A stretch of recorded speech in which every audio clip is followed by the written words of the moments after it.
Here we go. Good morning. This meeting of the Fremont County Board of Commissioners is called to order. Do you ever get the feeling that you're being watched?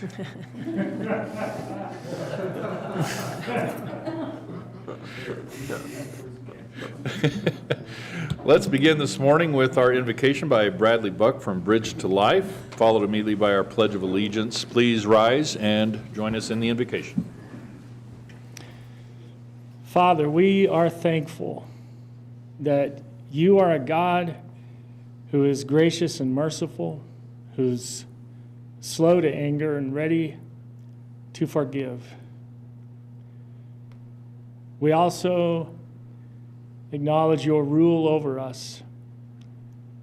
And so we commit this meeting to you and submit ourselves to your authority. I pray that you will have your way here today, that we will honor you with our lips and with our hearts,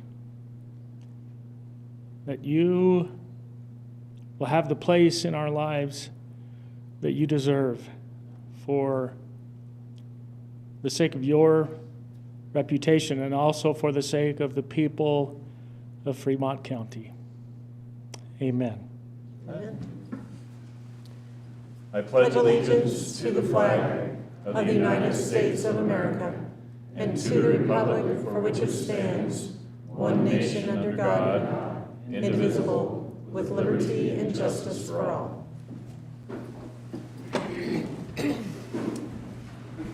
Roll call. Commissioner Grantham. Here. Commissioner McFall. Present. Commissioner Bell. Present. County Attorney Jackson. Present. County Manager Carochi. Present. Planning and Zoning Director Victoria. Present. Approval of the agenda. Mr. Chair, we do have one change to make today. It is under the consent agenda, but I will mention it at this time. We are striking item number 5, which has already been completed. We are adding resolution number 36 to number 4 and renumbering number 6 to number 5. And with that, I move to approve today's agenda. And there's no public hearings. Thank you. Second that, Mr. Chair. Thank you, Commissioner. And there's no public hearings being scheduled on this consent agenda, which we'll be moving here shortly. Any further discussion? Roll call. Commissioner Bell. Aye. Commissioner McFall. Aye. Commissioner Grantham. Aye. Motion carries. Now we have the consent agenda, which I guess we could have mentioned that at that point. So the consent agenda, as Commissioner Bell mentioned, we are removing that item, and we have removed that item, and putting in resolution number 36 into item number 4, and moving the number 6 up to number 5. And I will move the approval of the consent agenda. Second. As moved and seconded, any further discussion? Roll call. Commissioner Grantham. Aye. Commissioner Bell. Aye. Commissioner McFall. Aye. Motion carries. On to our administrative and informational portion of our meeting. We turn to our staff and elected officials for reports, and we'll begin with our county manager report from County Manager Tony Carochi. Okay, good morning. Good morning. Good morning. So I'll start off with our job openings. We have the following job opportunities posted. Fremont County Sheriff's Department, ongoing posting for detention deputies. Our Department of Human Services, we have a core caseworker on the intervention team, a caseworker for the expedited permanency planning ongoing team, caseworker for the elementary school age ongoing team, a resource family specialist, and a child welfare life skills case aide. The Department of Transportation has 2 openings, a fleet service supervisor, which I believe closes today, and a fleet services clerk position, which closes on November the 16th. Our facilities staff, we have a custodial vacancy that performs all levels of sanitation for the county buildings. And CSU Extension Office that's located at Pathfinder. We have a 4-H program coordinator vacancy. For more information about employment opportunities with Fremont County, please go to our county website at fremontco.com, or you can call our HR department at 719-276-74 400. National Adoption Day was yesterday, and Commissioner Bell and I were able to attend National Adoption Day at the Judicial Building, where 6 beautiful little children were adopted by 3 loving families. National Adoption Day was launched in 1999, and more than 400 communities across the country celebrate National Adoption Day on or around the Saturday prior to Thanksgiving to finalize and celebrate adoptions from foster care. Since 1999, National Adoption Day has recognized more than 75,000 children being adopted. Across the country, there are more than 113,000 children still waiting to be adopted from foster care in the United States. In Fremont County, we have 16 children in approved homes waiting to be adopted, and statewide in Colorado, there are approximately 356 children that are waiting to be adopted. I know that the commissioners agree with me saying that this is one of the most heartwarming and rewarding events that we attend during the year. And I want to especially thank the DHS staff that works so hard to find adoptive families for children in our community and help so many deserving children find their forever homes. Today, we celebrate our veterans that work for Fremont County. I want to once again thank our Fremont County Veteran Service Officers, Marty Peak and Tricia Hill, who support the more than 5,000 veterans, or approximately 11% of our county's population. During the month of October, the Veteran Service Office served 1,118 veterans, and for the past quarter, they have served 2,567 veterans in Fremont County. We will be honoring our veterans today with a proclamation, and we will also have a luncheon following the BOCC meeting this morning. And just a reminder that the hours for the Veteran Service Office at Fremont County, they are open Tuesday from 8 to 4, Wednesday from 12 to 4, and Thursday from 8 to 4. And we are hoping that in January that they will be having the same hours that we do for the county building, Monday through Thursday from 6:30 till 5. And I believe that's it, sir. Okay. Can I make one addition to that? I won't correct you, but I will say add one more child, because we had 7 children find their forever homes You're right. yesterday You're here in right. Fremont County. You are absolutely It was right. an incredible day, yes. And I would make one correction. The main line is 719-276-7300 rather than 7400. Boy, I just, Typo, typo. I quit.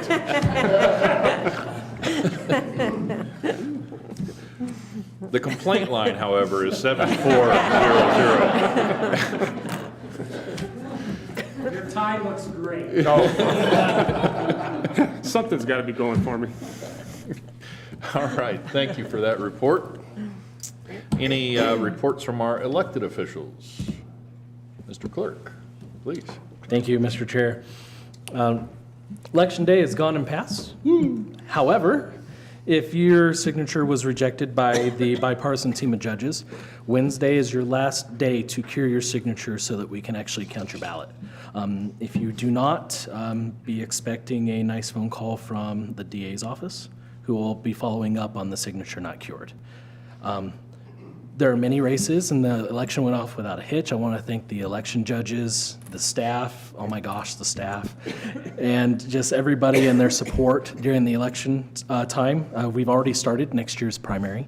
So if you haven't updated your address or your voter information, please go to govotecolorado.gov to update that so that you can participate in the March election. We should be able to have certified results no later than Wednesday after Thanksgiving. Hopefully sooner than that, but we do have an audit we need to complete and canvass before we can actually certify those results. So stay tuned, and if you want to know the current results, there is a link on the county's website on the main page at fremontco.com. There's a link to the election night results, and we'll be updating it there going forward. So, thank you. Okay, thank you. For our county commissioners, Commissioner McFall, I'll turn to you first and explain why we're looking at you on a big screen TV here. Thank you, Mr. Chair. For that explanation, for those in the room and the millions who watch around the world, I am in Washington, D.C. I have an opportunity to testify to a congressional subcommittee today. some people know I'm a vice chair of the Colorado County's Public Lands, and I'm also vice chair of a NACO Public Lands Subcommittee for Land Management. My testimony today will be on the health of our forest, or the lack of health of our forest, rather. Trying to get some help to be able to be better stewards of our forests where there's too much growth and stuff. So I am out here doing that, and as I told you earlier, Mr. Chair, I'll stay on as long as I can. I do have to be over there to testify a little bit later. I wish I was there to celebrate and with our veterans, but from here I want to do the same and thank all of you for your service. Thank you, Mr. Chair. And thank you for doing that today. It's we had this discussion last week as far as whether or not the commissioner deciding whether to stay or to go. And I think you're in a good place for Fremont County today, and it's a good opportunity to make our case before Congress. So thank you for doing that. Yeah, thank you, Mr. Chair, and I think not only am I representing Fremont County, I'm representing Colorado and all of the western states, so it's a pretty big deal, so I feel honored to be able to do it. Thank you. Cool. Thank you, sir. Commissioner. Yes, thank you, Mr. Chair. First, I second that. Thanks so much for being out there and representing all of us today, Commissioner McFall. Speaking of NACO, which is the National Association of Counties, I just returned from a NACO Rural Action Caucus Symposium last week that was held in West Virginia. I'm a member of the Rural Action Caucus, which consists of people from all 50 states, but who live in definitely rural areas. And so the conversations that we have at that symposium are vastly different than the ones that we typically have at our annual conference with NACO, because it's a completely different membership, and we all have very similar outlooks and beliefs on things. Some of the things that we really dug into and talked a lot about was flood recovery, which we have a little bit of that history here in Fremont County. But we also talked a lot about state and national parks and what it looks like as a local government to have to interface with those folks and those areas, and how difficult that can be sometimes, and how maybe we can make it a little bit easier. But for me, I think maybe one of the most important things, or most thought-provoking things that we had a lot of discussion on, was the issues surrounding addiction, because there are so many other things that are pulled into the addiction cycle: homelessness, criminal activity, so many different things. And we heard from a variety of folks around the country who have very innovative ways of working and dealing with addiction in their own community. And so I've been giving a lot of thought to that and wondering what kind of changes we could possibly make here in Fremont County to have a larger, bigger impact on that. But I also am wondering where the county government might fit into that larger conversation. So it was a really great session. I'm very happy that I was there. I'm also really happy to be back. And I also just wanted to mention, already a week from Thursday is Thanksgiving, so I want to just remind us all that we have so many different things to be thankful for. First and foremost, our veterans, which we're going to get to here in just a moment. But reminder as well to have a very safe and happy holiday. Thank you, Mr. Chair. Thank you, Commissioner. And just very briefly, for my part, tempted to take some time to dance on the grave of Proposition HH. I will discuss that maybe a little bit more when we get to the budget hearing. I hesitate to even dance on that grave because we have special session coming up at the end of this week. And so we still don't know what's going to actually happen with that issue until we get through this special session. That will start on Friday and probably go through at least Sunday. They will work over the weekend and possibly into Tuesday. It's a 3 to 5 day special session. And we'll talk more about that when we get to the budget hearing. Other than that, I believe that's all we have. Mr. Chair, I have one Please. addition, if I may. Please. I would be remiss, and Clerk Grantham would be sad if I didn't talk about fire danger. It is very dry out there. We got an email this morning from our emergency manager, who's been in contact with BLM, and it is getting drier and drier all the time, so just be very diligent while you're out in these forests that are overgrown, and be very careful and stay safe. Thank you. Thank you for that. Yes, good reminder. We still have significant fire danger, and please be careful as you are out there.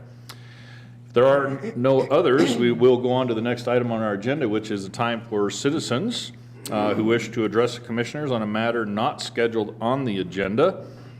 We do have one, I believe, that is signed up here, Mr. George Goodwin. Speak about inspection procedures. Sir, please.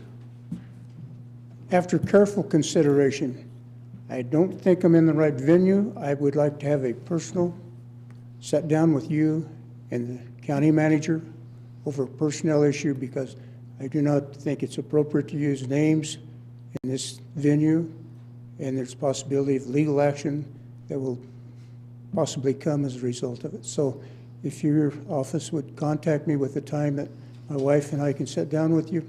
Is the number on your Yes. sign up? Phone number's on it. All right, very good. I appreciate that. Thank you. And we will take care of that, and we'll give you a call and get something set up. Thank you. All right, thank you, Thank sir. Have another one? We have Zoe. I can't read, yeah, come on up. I can't read your last name, so help me out. No problem. You probably couldn't pronounce it even if you could read it. It's Zoe Katsoulis. Katsuis. Yes, Thank you. Okay.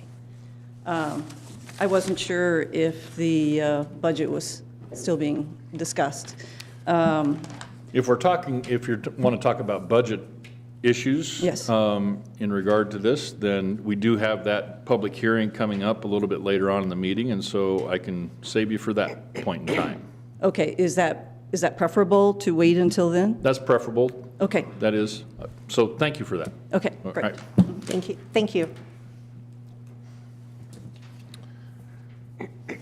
Are there any others that would like to address the commissioners on a matter that is not on the agenda? Seeing none. Moving on, we don't have any old business. New business, the first thing is our Veterans Day proclamation.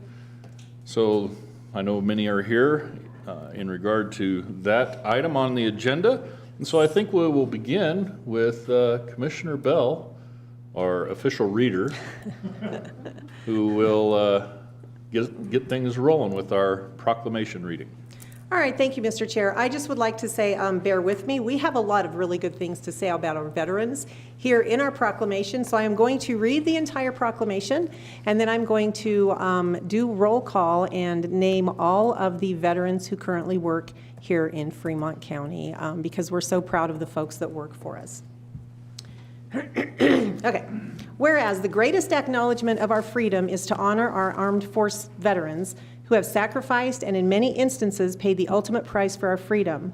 And whereas in 1919, President Wilson proclaimed November 11th as the first commemoration of Armistice Day by stating, "To us in America, the reflections of Armistice Day will be filled with solemn pride in the heroism of those who died in the country's service, and with gratitude for the victory, both because of the thing from which it has freed us and because of the opportunity it has given America to show her sympathy with peace and justice in the councils of nations."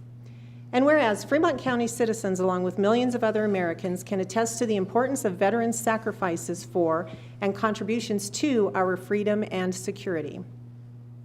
And whereas Fremont County realizes many veterans who gave so much of themselves came home without any recognition and were denied educational and occupational opportunities. And whereas Fremont County recognizes and respects the more than 5,400 veterans who live here for their many contributions.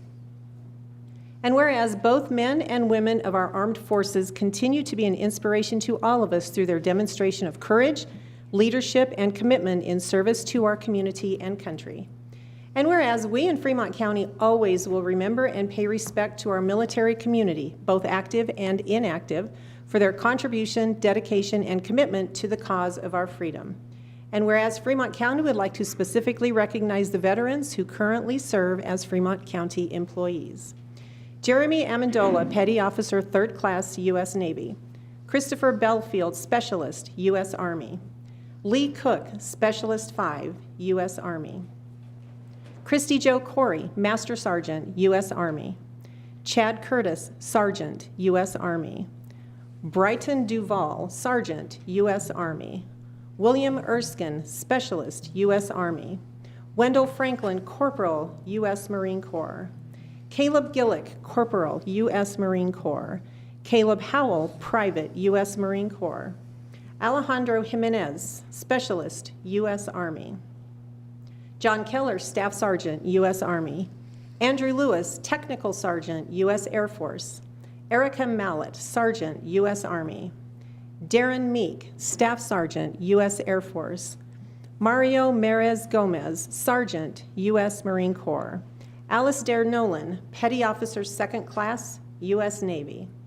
Brett Osborne, Sergeant, U.S. Army. Martin Peak, Major, U.S. Marine Corps. Mark Perez Sr., Specialist, U.S. Army. Tasha Perez, Private 2nd Class, U.S. Army. Jordan Peters, Staff Sergeant, U.S. Army Reserve. William Podrabo, Petty Officer 2nd Class, U.S. Navy. Dale Thresher, Staff Sergeant, U.S. Army. Kyle Mahoney, Staff Sergeant, U.S. Air Force. Dustin Zolte, Petty Officer 1st Class, U.S. Navy. Joshua Miller, Private, U.S. Army. Brenda Rawl, Seaman, U.S. Navy. Joe Moffett, Major, U.S. Army. Tricia Hill, Major, U.S. Army Nurse Corps. William Schweem, Specialist 4, U.S. Army. Alexander Gonzalez, Petty Officer 3rd Class, U.S. Navy. Kobe Jackson, Specialist, U.S. Army. And Kayla Wardell, Seaman, U.S. Navy. Now, therefore, let it be proclaimed by the County Commissioners of Fremont County, Colorado, that in observance of Veterans Day on Saturday, November 11th, 2023, Fremont County proudly joins the rest of our nation to salute and give special honor and recognition to the men and women who serve us in our armed forces. And with that, Mr. Chair, I would like to move to accept this Veterans Day proclamation. Would you like to second that, Commissioner McFall? Yeah, we had a little glitch there. I would love to second that. Thank you, Mr. Chair. Very good. We have a motion and a second. Any further comments? Or Well, any additional yes, I comments, do please? have additional comments. First of all, like probably many of you, I come from a family of those who have served in our armed forces. Grandfathers, my own father, my brother, my son is a United States Marine. And I know, even as a family member, how incredibly special that is, what a patriotic thing it is to offer up your own life in service of your country, if that's what is called for. And I can't think of a more special class of citizens than we have here in Fremont County than our veterans. And truly, from the bottom of my heart, I want to say thank you to each and every one of you. Thank you. I'll just add on to that, but that's an amazing list of folks that really appreciate their service. And I can't say a whole lot more than Commissioner Abell did, but thank you. And just to add on to that, if you're wondering about how in the world Fremont County has such great employees, you don't have to look much farther than this list to see the quality and character of the employees of Fremont County. And we're very proud of them and proud of these in particular for the service to their country and their service to us as citizens in that service. And so thank you to them. And again, like Commissioner Bell mentioned, as far as the pride that we have with our own family members. And I was just looking at a picture that I have on here of my grandfather who served in World War I. I had one that served in World War II as well. But just a pride that you have in your family and the history there, and pride in our employees for their service to this great nation. So we have a motion and a second. Any further discussion? Just simply to say, once we have done this, if we can assemble all of our veterans up front, we have the proclamation that we're going to offer to our Veteran Services Officer, but we would like to get a photo of all of our vets who are here. Very good, yes. Roll call. Commissioner Bell. Aye. Commissioner McFall. Aye. Commissioner Grantham. Aye. Proclamation accepted. Okay. If you, yes.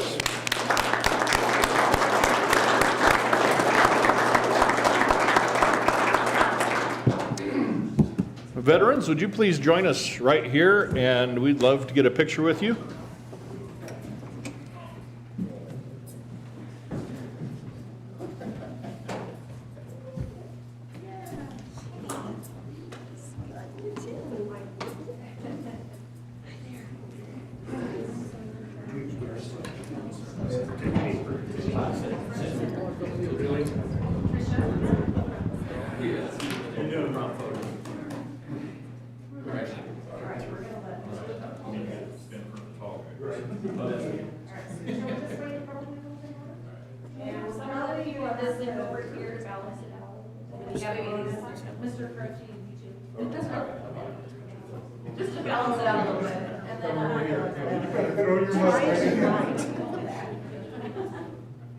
And then, ma'am, can you step over that way? I don't want to miss you.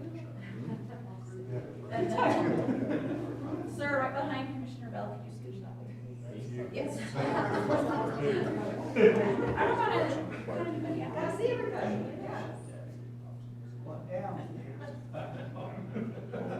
Okay, here we go.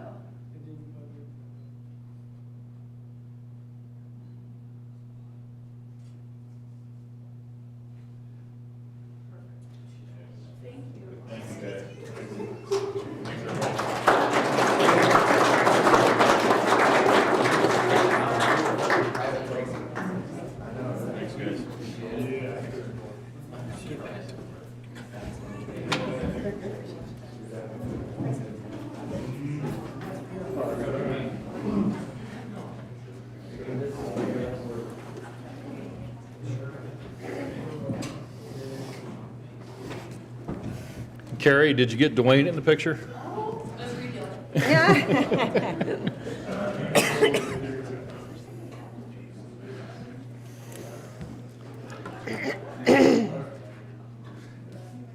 All right, let's go ahead and go on to the next item on our agenda, which is item number 2 under new business, the request for the issuance of a malt, venison, spirituous liquor, and fermented malt beverage special events permit, that's a mouthful, for Royal Gorge Chamber Alliance Foundation, doing business, well, it says DBA, then it doesn't have anything after the DBA.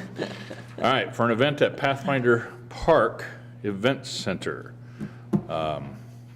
Address and the date, November 18, 2023, from 4 p.m. to 9 p.m. The representative for the Royal Gorge Chamber Alliance here is Emily Dennehy. Good morning. Good morning. Good morning. So, Please tell us what you got going on. what do we have going on? It's the Chamber of Commerce's annual scholarship fundraiser. So this is our big push. Last year, we were able to give out 6 $1,000 scholarships that stayed in Fremont County. So it's for students that are attending PCC. And so it's just a time to celebrate education. We do. Chris and I will be cooking the meal for everyone and serving pasta and salad. And it's just a nice time for community and to support education. Excellent. I had already promised Tony, Tony's services to help cook, so. I can always get you to work in the kitchen. There's always work. Yes. So, Yes, Commissioner. I do have, our usual question is, can you discuss the service of the drinks? Who will be serving, how they have been trained, how will they recognize those who are 21 or over? well, of course, if they need to, they will be IDing if they have to. The whole deal. I know at least 3 of the people working in the bar have gone through the training through the city and the state for that. And then we have our bar area is set up and mapped out. I think we have it in the map in the corner. And that, so there's 3 trained, there's gonna be at least 5 in the bar area, so. Okay. And they, All right, thank you. I also see recommended approval by both the sheriff and our environmental health officer. Okay. I believe you had this same event there last year, correct? yes. With no It's- issues? With no issues. That's what we yes. like to hear. All right, I have nothing further at this time. Okay. Anything, Commissioner McFall? Okay. No, thanks. This time, we will turn to our clerk for their report. Thank you, Mr. Chair. The clerk's office received the application in full, and we provided the necessary documentation to the county attorney, health department, and sheriff's office, all of which recommend approval. And this office also recommends approval. Okay. Is there anyone in the audience that wishes to speak on this item on the agenda? Seeing none. Mr. Chair, I have a motion if you're ready. I'm ready. I think this is a great event. Those kids that receive those scholarships are very grateful for them, so I appreciate the chamber putting this on. With that, I move the approval of the malt venison, spirituous liquor, and fermented malt beverage special events permit for Royal Gorge Chamber Alliance Foundation at Pathfinder Event Center, November 18th from 4 to 9 p.m. Second.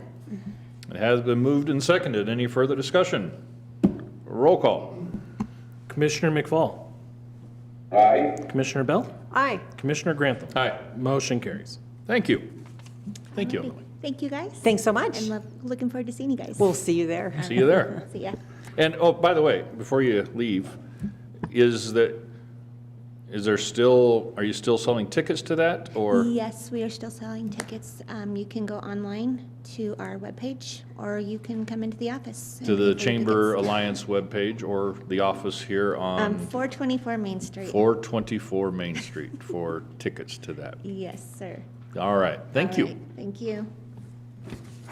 So, Mr. Chair, I would ask before we move on to our public hearings, if we could take care of maybe items 3 and 4 as well. We do have staff members sitting in the audience and waiting, Okay, so I think that would be a preferable way to go. thank you for that suggestion. We will do items 3 and 4 before we move on and over to our public hearings that are scheduled for 10 o'clock. So let's do item number 3, and which will be resolution number 37, is that correct, Mr. Clerk? That is correct. Resolution number 37, appointing Patricia Hill as our Veteran Service Officer for a 2-year term ending January 13, 2026.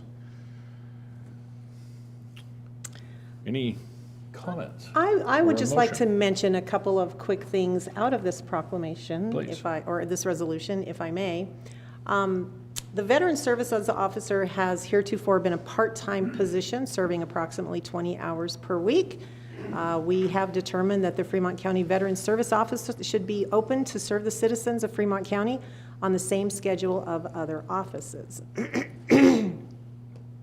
We have previously employed Patricia Hill as a Veteran Services Assistant, and whereas Patricia Hill now has completed all necessary training and certification to fulfill all duties of the Veteran Services Officer, and the Board of Commissioners has determined that Patricia Hill is well qualified based upon her education and experience in the armed services to perform the duties of Veteran Service Officer, and is confident that she will successfully perform the duties and assume the responsibilities of Veteran Services Officer, jointly with Martin Peak, and that Patricia Hill should be appointed to serve for a 2-year term of office commencing November 14th, 2023, and ending January 13th of 2026.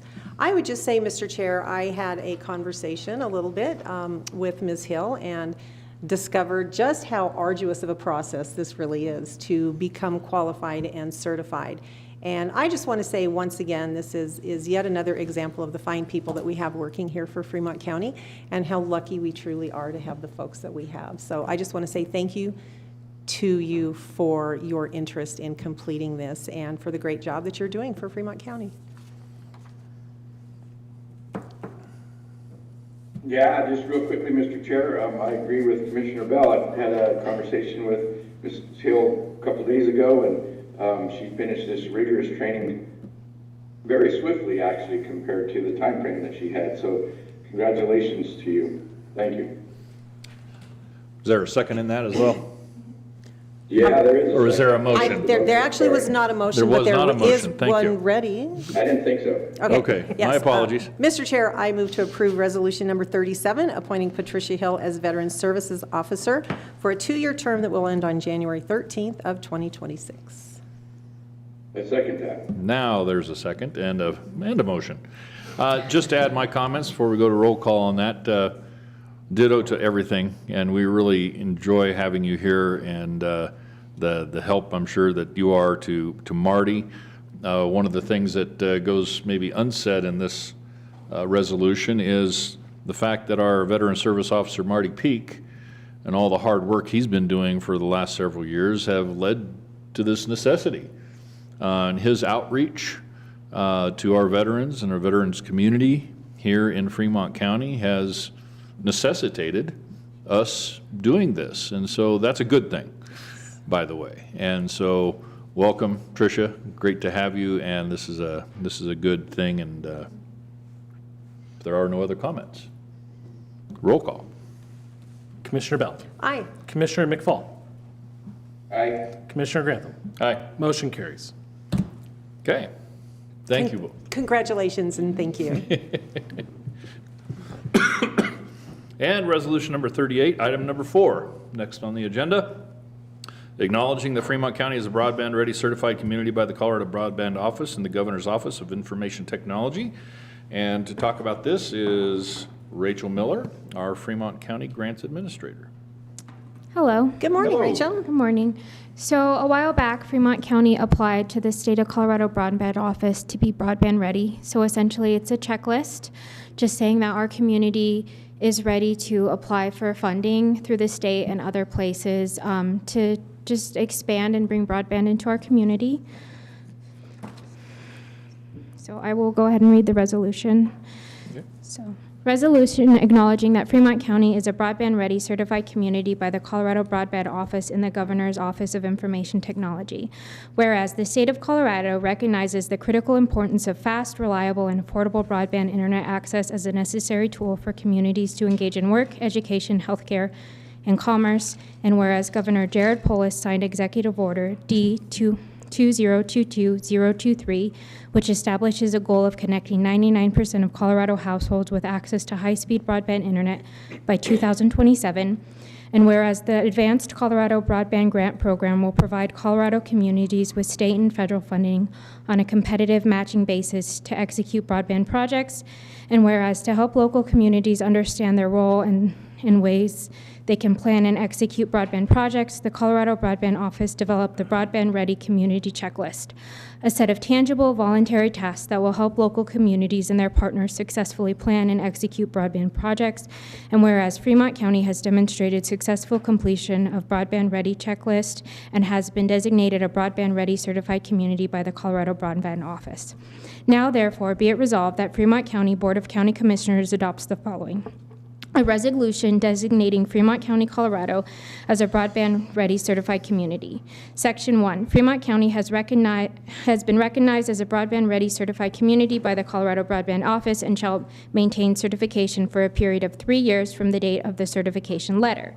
Section 2, Fremont County acknowledges broadband-ready certified community designation is a voluntary and not required to receive funding via the Advanced Colorado Broadband Grant Programs. Section 3, Fremont County acknowledges that the designation does not guarantee state or federal broadband funding, but will identify the community as a willing partner and has minimized barriers to broadband infrastructure deployment. Fantastic. Thank you. Commissioner. Mr. Chair, I can say with absolute certainty, if it wasn't for the Rachel Miller standing in front of us today, this would not be happening right now. And so a huge shout out to you, Rachel, for all the work that you've done in this area and getting us to the point that we are at. We've been talking for years sitting up here about broadband and extending it into the more rural parts of Fremont County. And you have done an incredible job helping us get to the point that we're at. And so we really are ready now to start working with some partners and to be able to extend broadband out. So I want to publicly recognize you for the really hard work that you've done and say thank you. We appreciate you more than you know. Very much. Thank you, Rachel, and all your hard work. Commissioner McFall, anything? Yeah, Mr. Chair, thank you. Rachel, absolutely. Thank you for your work on this. We really appreciate it. And the deal is broadband ready. I think we're broadband needy in Fremont County. We hardly have broadband west of the hogback there, west of Canyon City. It's spotty at best in places. So hopefully this will be the vehicle that'll drive this. I'm not real keen on studies, but this one here, I knew what it was going to come out as. I could have told them, but we had to have the study done in order to qualify for some of these funds. So I think it's great that we have this. And with that, Mr. Chair, I'm ready for a motion. Please. Or I have a motion if you're ready. Please. I move to approve resolution number 38, which is acknowledging the Fremont County as broadband ready certified community by the Colorado Broadband Office. Very good. Second. It has been moved and seconded. Any further discussion? Roll call. Commissioner McFall.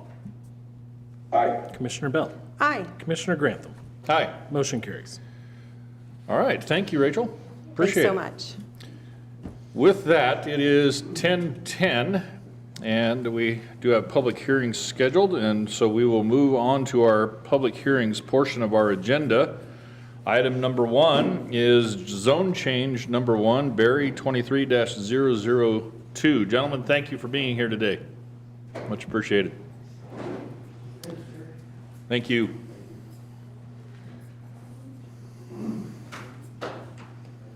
Well, come on up, sir.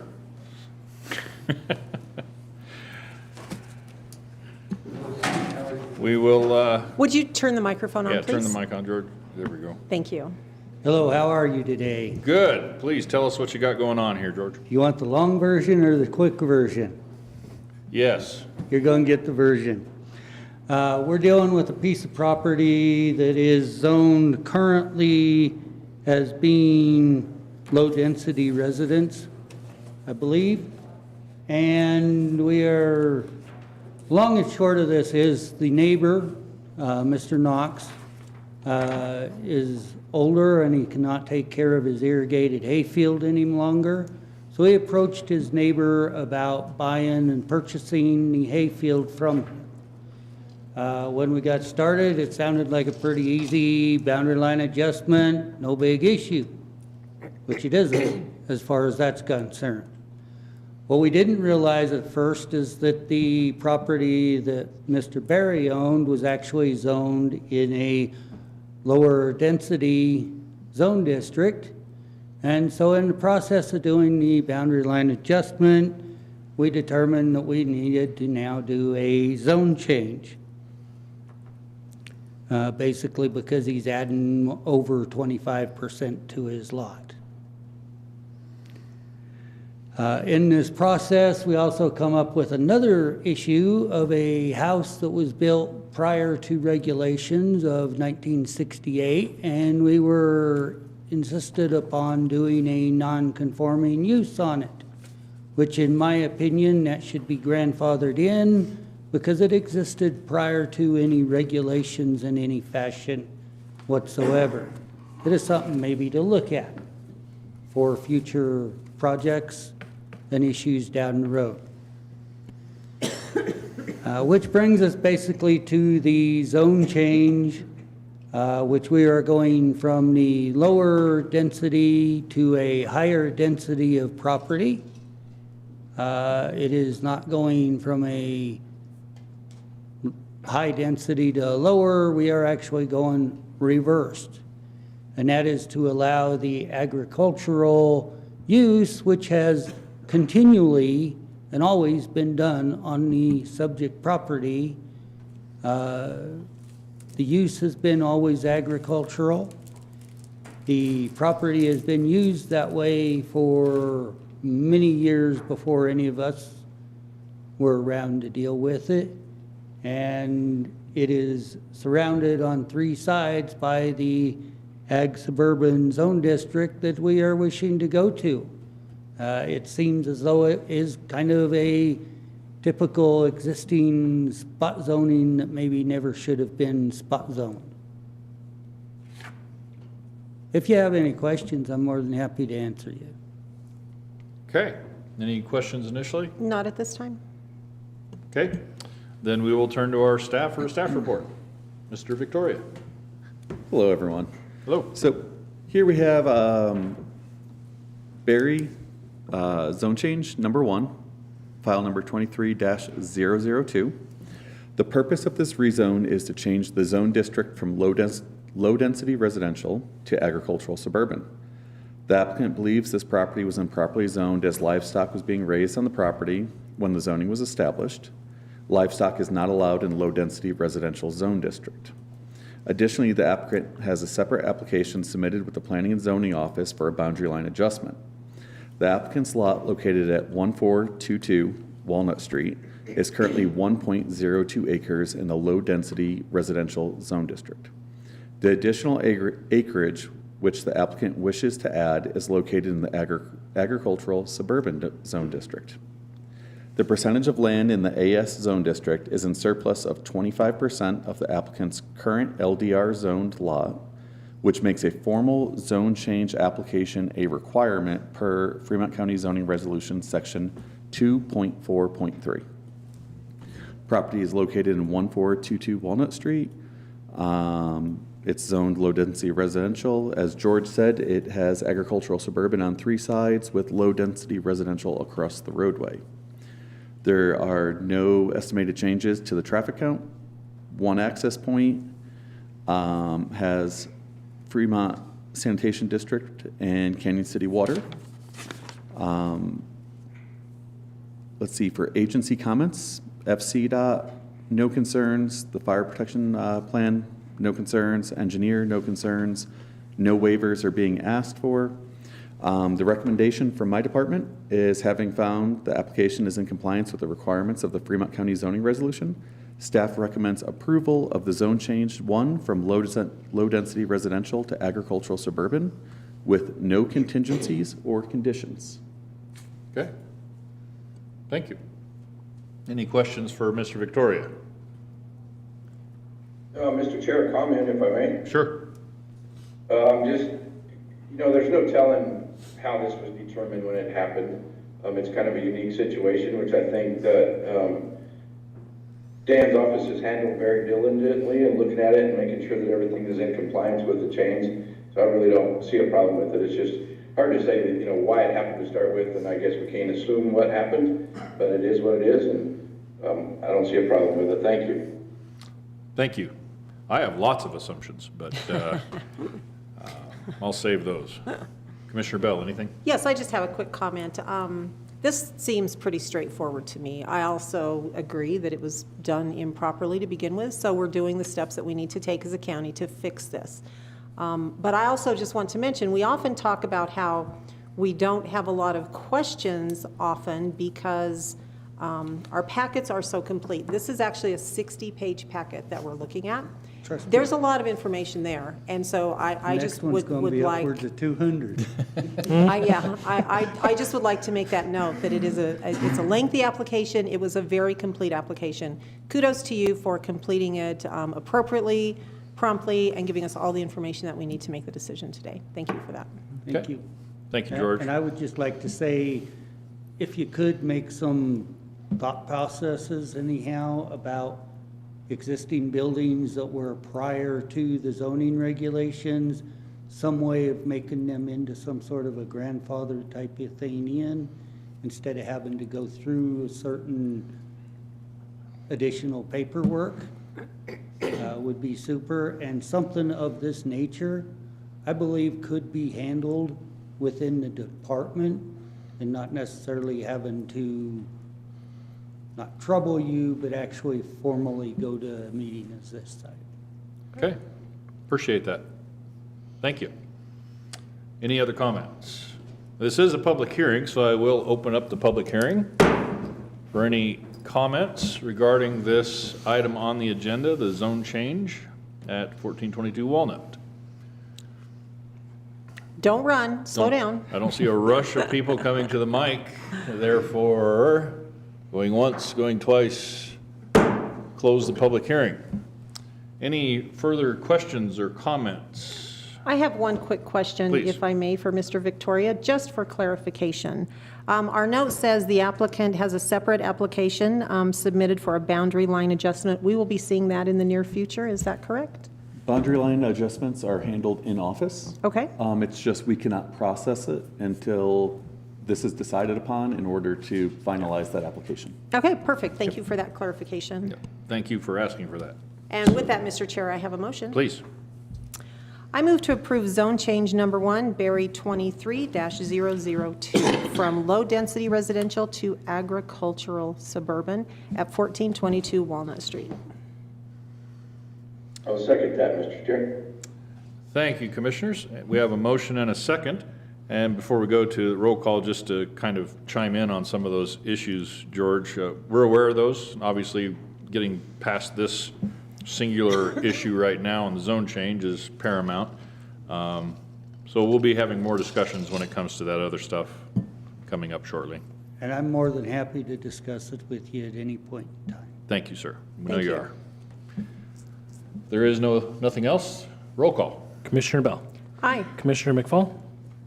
Aye. Commissioner Grantham. Aye. Motion carries. Thank you, George. Appreciate it. Item number 2. This is popular. Fremont County road naming and site address regulations. Some thrilling material out of my office. We'll turn to Mr. Victoria again to explain this item. All right, so what I have in front of you is a road naming and site address section to be added to the subdivision regulations. It would be section 24. We would add it to the end of the subdivision regulations.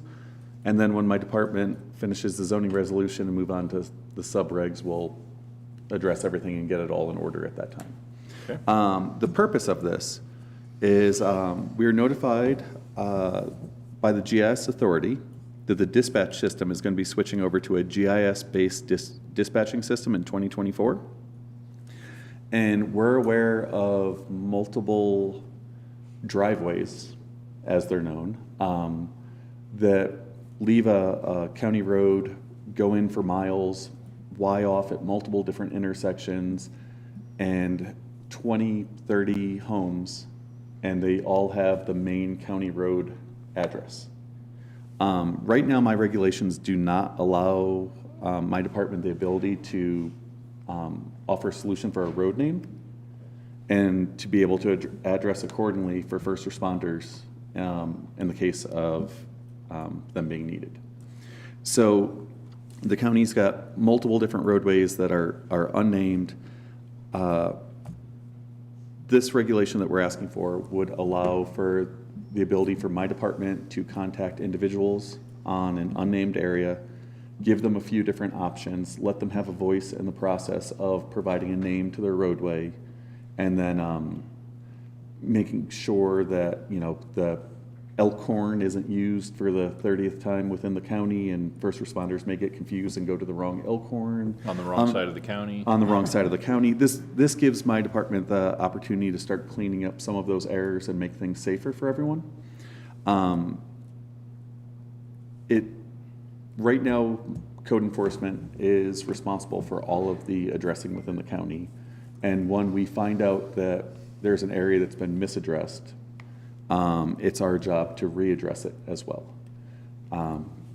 Typically, if it's just a lot or two, we'll notify the applicant that we had to change their address and the appropriate steps that go along with it.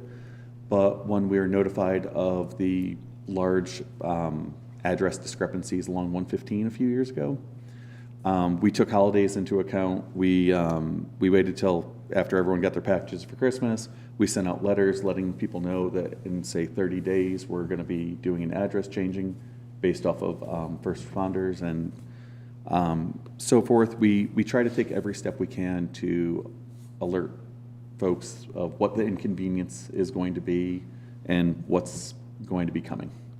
So this section for the regulations gives us that ability in writing and makes things more clear. Right.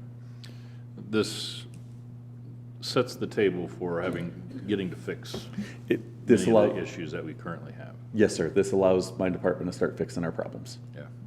Okay. Which will be popular. I don't know if there's a lot popular in my department, sir. So, I mean, it's fair to, I know exactly the situations you're talking about. in my other profession, it's something we deal with in finding properties that are in this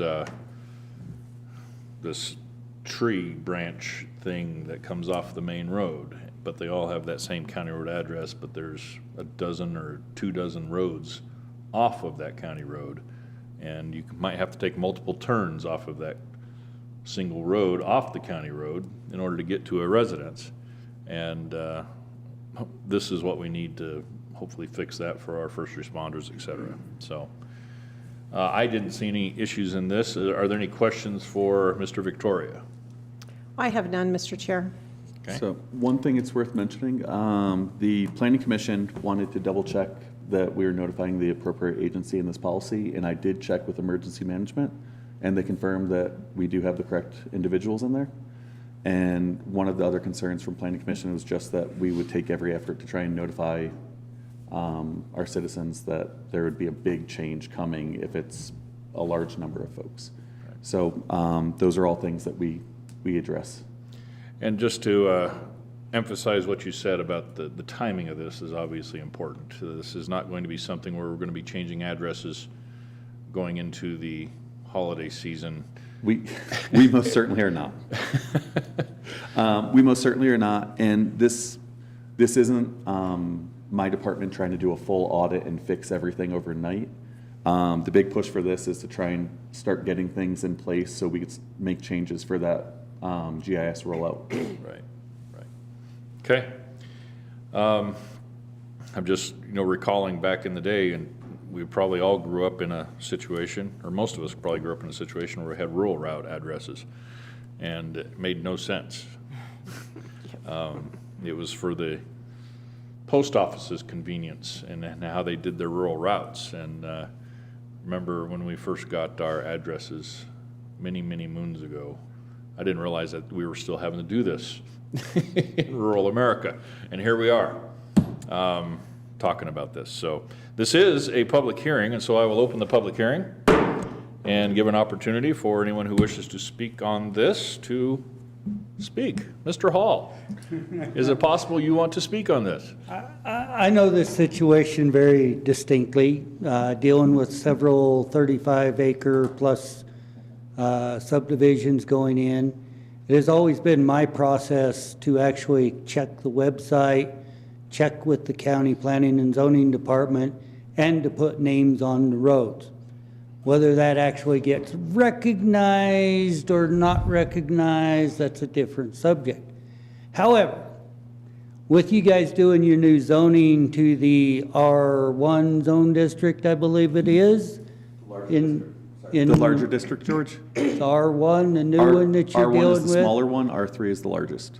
Okay, the R3, which will put you into the 18-acre zone district, which is a great thing. Okay. We caught that.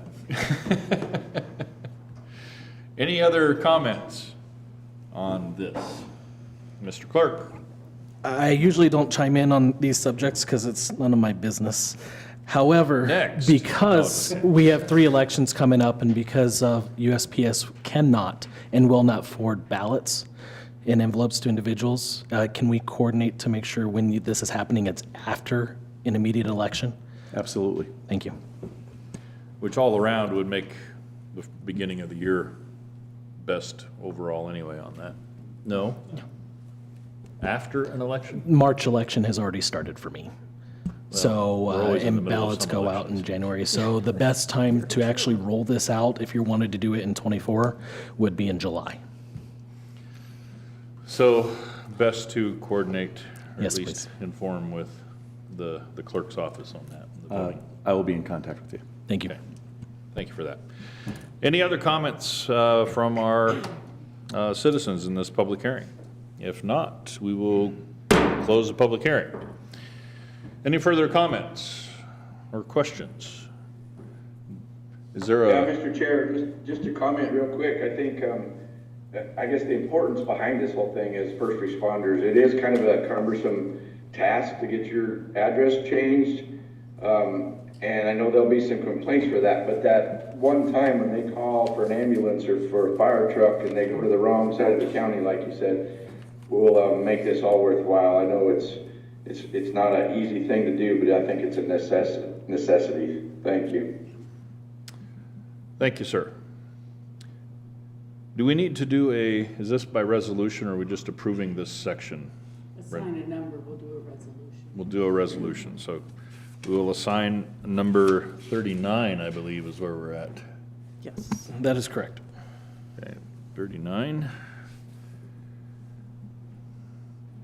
Then if there is no further discussion, if there is a motion, I'll take a motion. Or I will give a motion. Dwayne looks like he's trying to talk. No? Not on this one. Well, Go ahead. I will move resolution number 39 for the Fremont County Road Naming and Site Address Regulations, which will add section 24 to the Fremont County zoning or subdivision regulations. Second. Has been moved and seconded. Any further discussion? Roll call. Commissioner, Mr. Chair, note that this is for immediate adoption. However, he'll wait till he gets, a communication, but it is for immediate adoption. Correct. Thank you. Roll call. Commissioner Grantham, Aye. Commissioner Bell, Aye. Commissioner McFall. Aye. Motion carries. Very good. Last item on our public hearing schedule is our proposed 2024 Fremont County budget. And for this, we turn first to our finance officer, Sean Sutton. Mr. Sutton. Good morning, all. How are we? Good morning, Sean. Well, thank you for your time.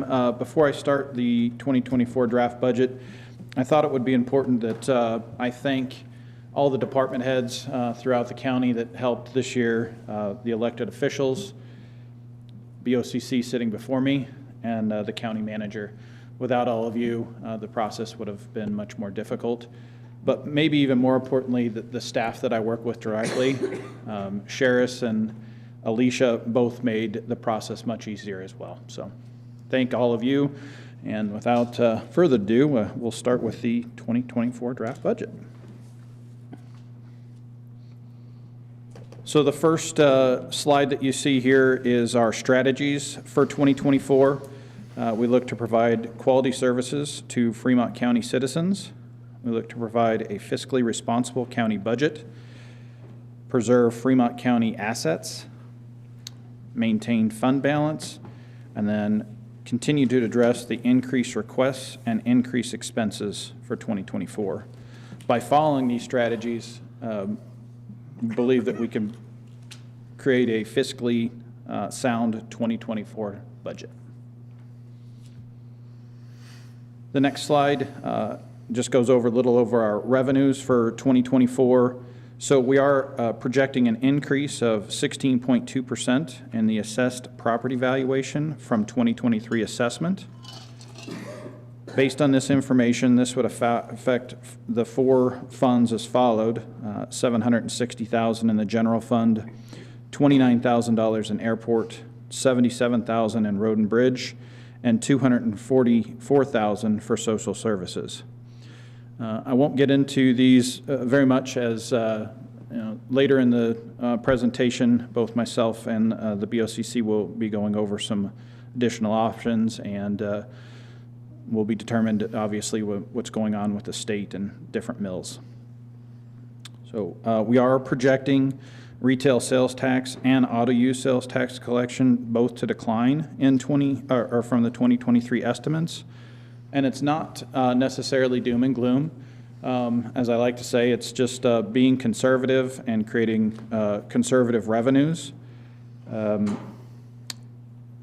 I also, when you listen to the Fed's 2024 with many, I think 3 elections, Justin just said, could lead to some consumer uncertainty, which obviously then leads to less spending. So by that, we just turn out a more conservative budget for this year for 2024 estimates. And if revenues come in over that, that's good news. Final on the slide is our construction use tax. Was eliminated in 2022. Just remind everybody that this is not included again in 2024. Next slide. This has to do with our expenses. So we are proposing a new 4% salary increase to base entry-level pay, proposing the 2% annual step increase in accordance with our salary scale. And then we do have an increase for health premium insurance this year of 3%, but ultimately that number was much less than anticipated, as we had kind of initially heard somewhere between 15 to 25%. So the 3% really is not as bad as we had initially thought. Exactly.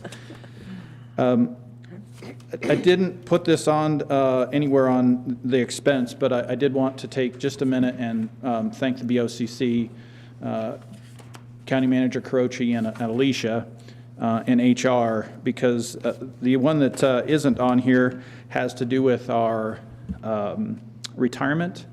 And over the last 10 years, we've matched 3% of our staff's retirement, and that is increasing in the proposed budget for 2024 to 4%. And this goes in addition to the other that I've kind of mentioned above, retention-wise, for the quality staff that I believe we have throughout the departments, with increasing costs and inflation overall.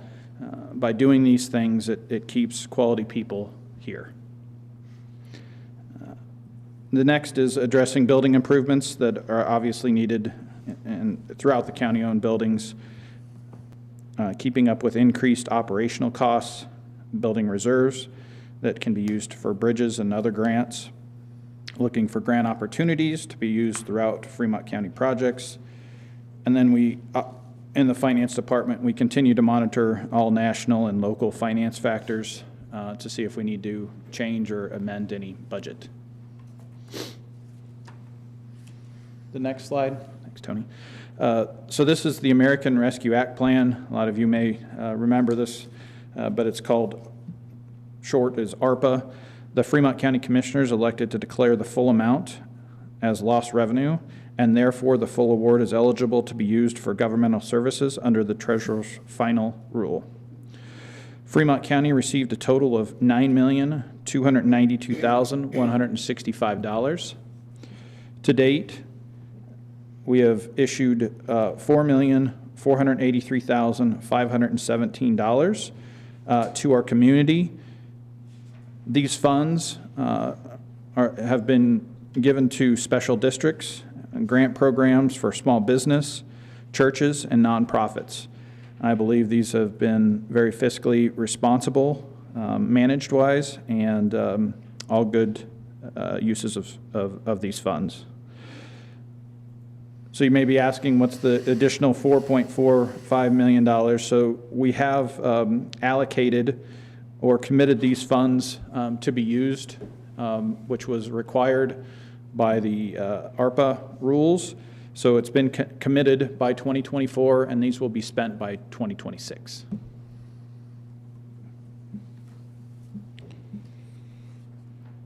Next. Yeah, just wanted to go over a few large capital projects.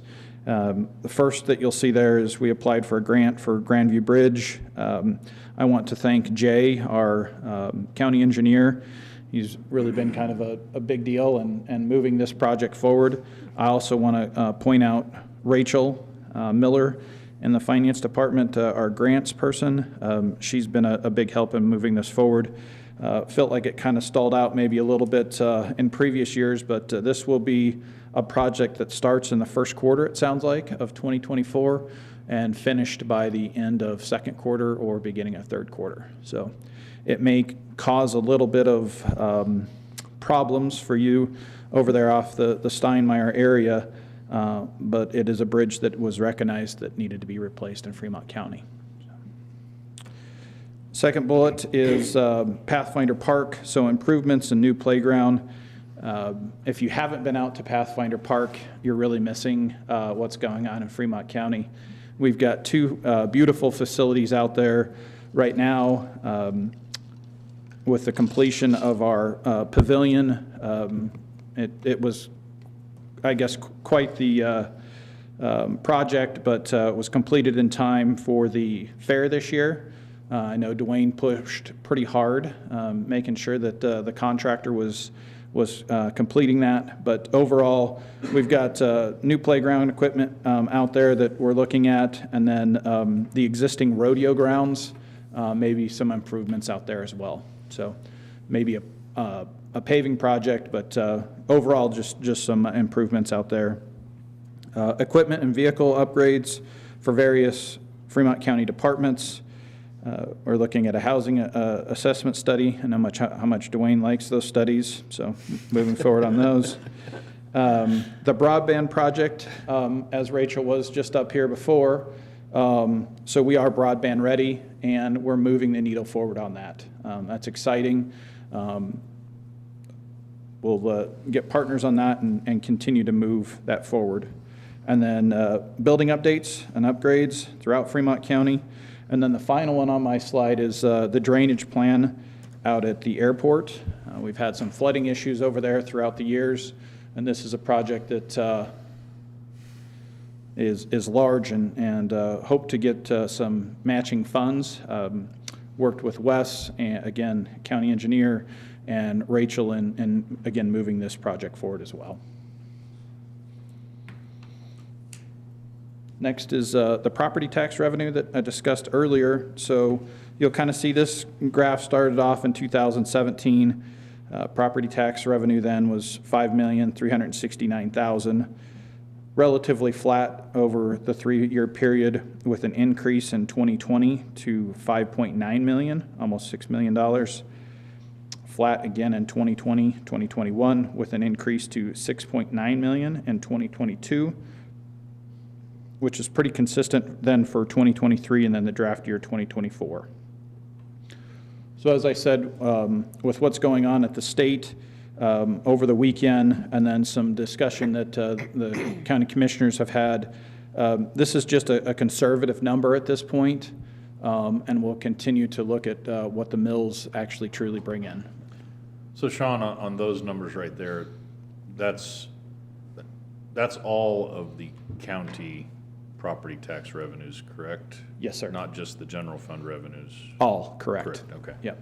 And that would be like human services, road and bridge? Yes. The road and bridge split, and? Airport. Airport and Correct. general fund? Yes. Okay. Yeah. Okay, thank you. Yep. So with that, we can move on to the next slide. So retail sales tax, again, this is 2017 through the budget year 2024.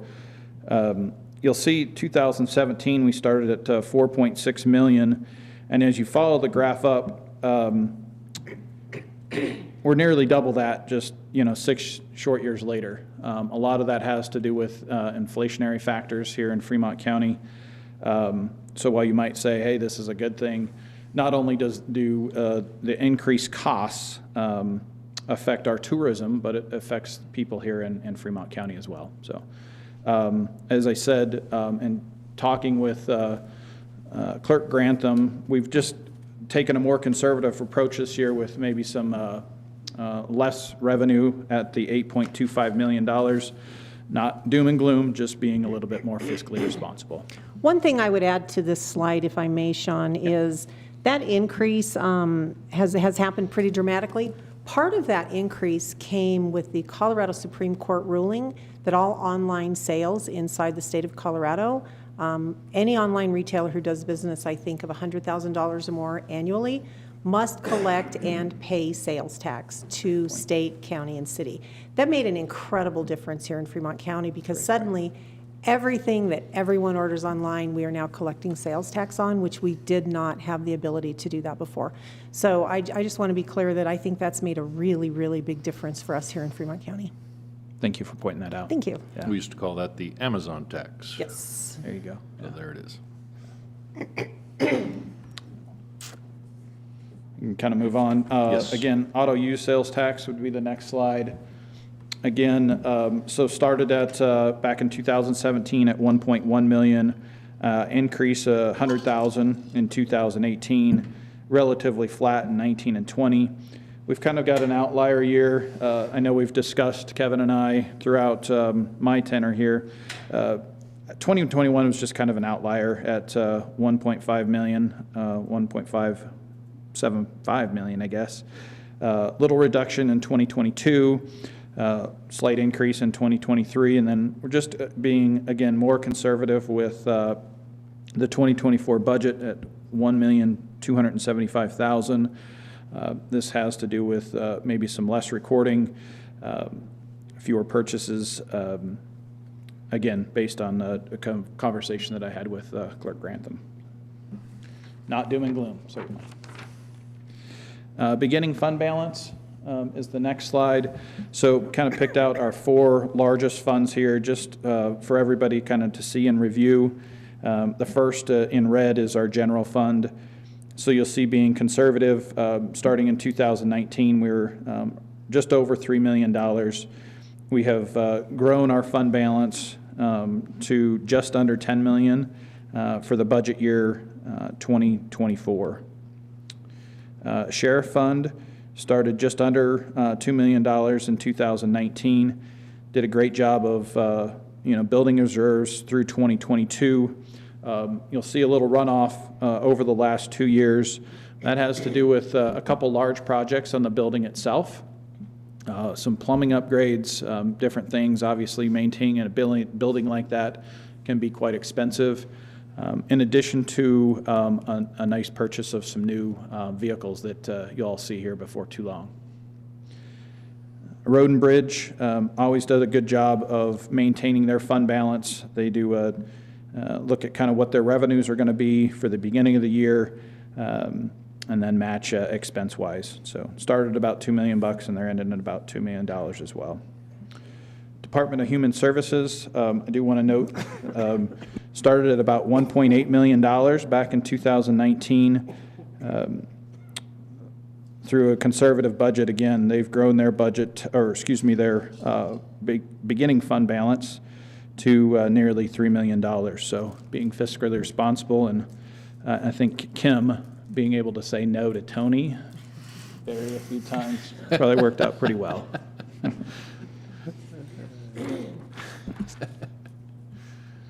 Thanks, Tony. So general fund, total revenues, this is again 17 through 2024 draft budget. 2017, we started at $11,774,000. Increase, obviously 2021 was a large kind of, 19 to 20 was a large bump. That had to do with COVID money that we received.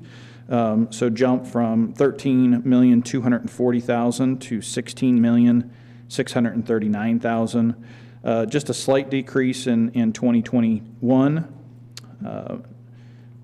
Increase in 2022. Year-end estimate will break the $17 million mark, we believe, this year at $17,650,000. And then just, again, conservative number-wise, $15,947,482. The next slide, just as a summary of funds for 2024. So you read this slide, obviously, left to right and then top to bottom. I won't waste time with going through individual funds, but you can kind of see the total beginning fund balance. Again, being conservative and building this over the years, we're at $26,501,000. Total revenues at $58,391,000 for a total available at $84,892,000, with expenditures expected at $64,910,000. And then that would leave us with an ending fund balance at just under $20 million at $19,981,000. So if I was out in the community or listening or here in the room, I would be asking, what's the $6 million runoff? Well, that's the capital projects that we previously discussed. So in the time of need, obviously those could be eliminated, other than the fact of a bridge that's required to be replaced. But again, it's mainly capital projects that kind of has the runoff in and the overall ending balance. Another clarification, if I may.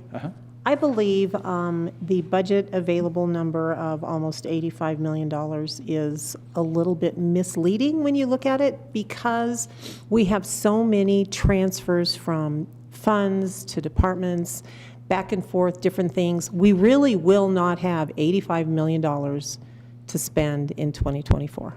That is a true statement. Thank you. I don't want anybody coming at me saying, what are you doing with that $85 million? Correct. Because the reality is, it's not $85 million. That is true. Thank you for that. You're welcome. Thank you.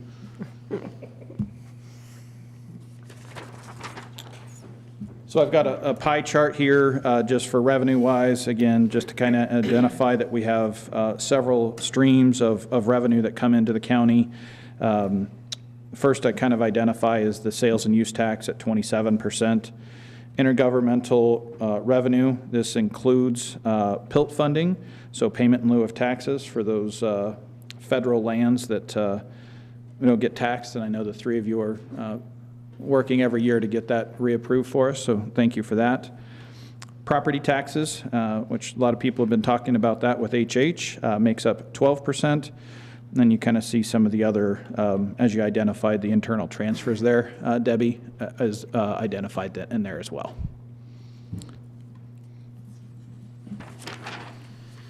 Next is the draft expenditures per fund. So general fund, as expected, makes up about 29% of the total expenditures, followed by the sheriff fund, Department of Social Services at 17%, road and bridge at 9%, and then health department, airport, weed, and then other funds make up about 25% of those as well.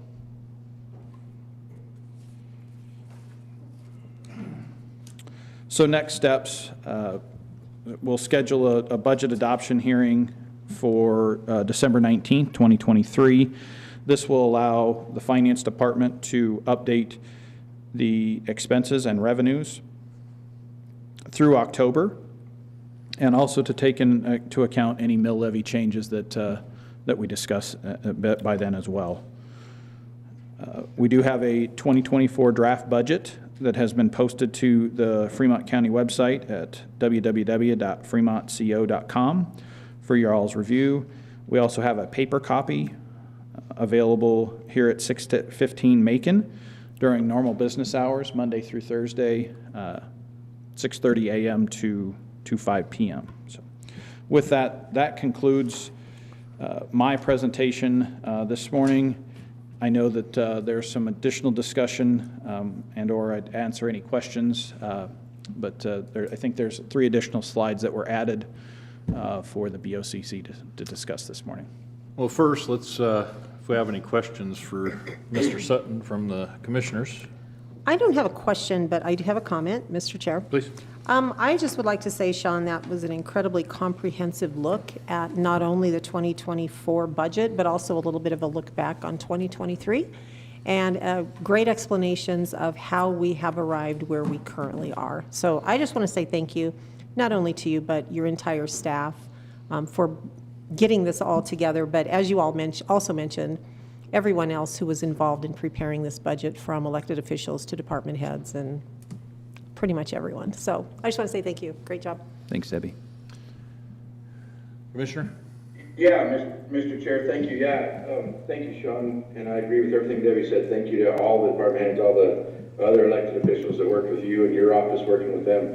And I do want to notate that meeting on December 19th, that's a special BOCC meeting where we only do the budget. So that's in between our other 2 meetings, and everybody's welcome to come to that one as well. Thank you. Thank you, Commissioner.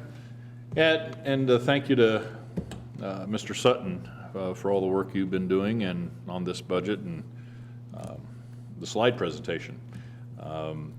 You know, it's we talked about the employees that we have in this county, and sitting here listening to this, it's good to have big brains, people like Mr. Sutton that can do this stuff and keep us on track when we're thinking off kilter about certain line items and things. And so you and your predecessor in the position. Just such a huge help to this county. So thank you for that. Don't have any particular questions, but we'll certainly have maybe other comments and questions as the morning goes here a little bit. So what I will probably do is, Tony, if you want to go to those other slides, because one of the things we need to talk about is, and before we open it up for the public hearing, is what happened with HH and that it failed, and it was supposed to be for property tax relief when it really wasn't. But we still have this, the potential of big changes. We don't even know what those are with the special session coming up on Friday. I wanted to give a little bit of an overview on some discussions that the commissioners are having in regard to the budget and property taxes. Property taxes make up a relatively small portion of our overall budget. In that same vein, this is a tax district allocation of all the mills in a particular tax district here in Fremont County. If you're not familiar with Tax District 11A, because most people probably don't know what tax district they're in, unless you happen to work in certain departments in this building, 11A is Canyon City proper.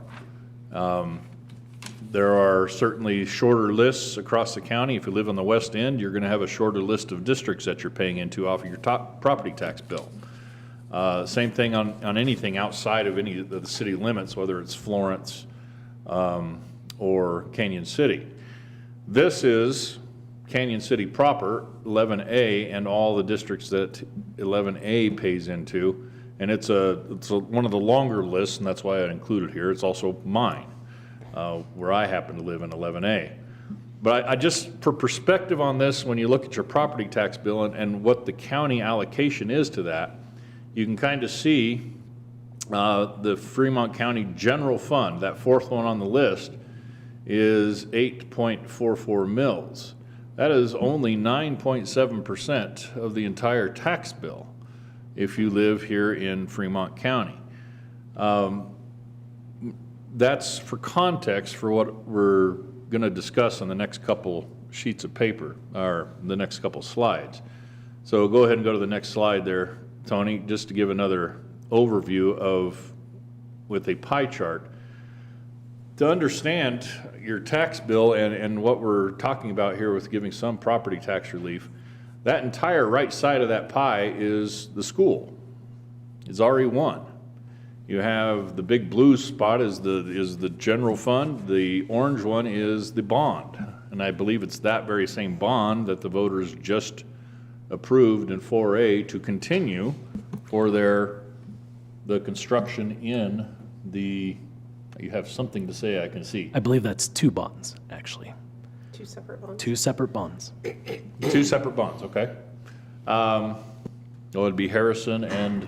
Harrison, Washington, and the middle school.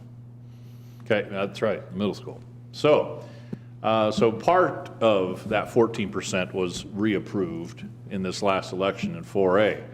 But the point being is it makes up roughly 50% of the total tax bill here in 11A. Add to that another 27%, and that's the fire district. And so any tax relief that the county gives on property taxes and from the property mills will only affect that little yellow sliver of your property tax bill. Going to the next slide. What we're talking, oh, well, too bad you can't read that. Because it's brilliant, I got to tell you. He is bringing it up. In our current budget, there are projected revenues from property taxes for the county general fund, and that's that yellow highlighted $5.4 million. That's projected. What we actually have budgeted, because we do a conservative budget, and rightly so, is $4.75 million budgeted.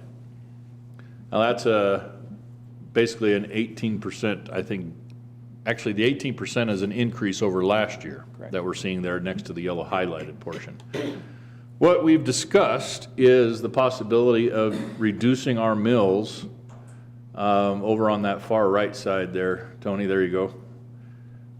Reducing that down to the budgeted amount, which would be about a 12.87% reduction in our mills to get down to, in order to lower some of the property taxes just for that sliver of county tax dollars.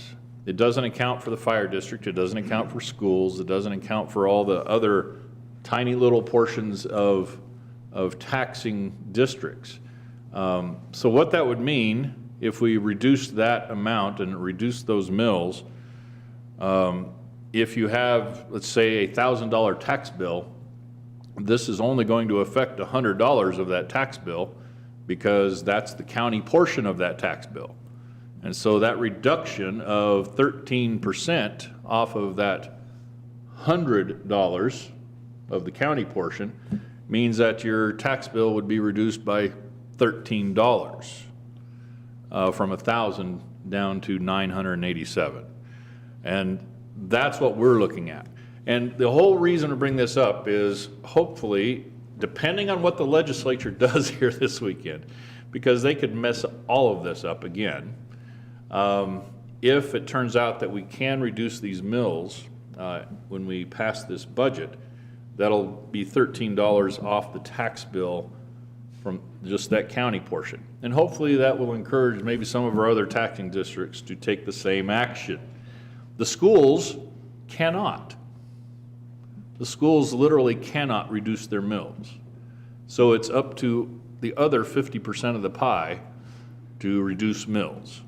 And hopefully the fire district and some of the other districts like the cities will join in and help give some property tax relief, because the local taxing districts actually do have the power to do this, whereas the state legislature only seems to want to take Tabor tax refunds and in order to backfill into some of these areas, when actually I'm not sure they're constitutionally able to do that, but it doesn't stop them from trying.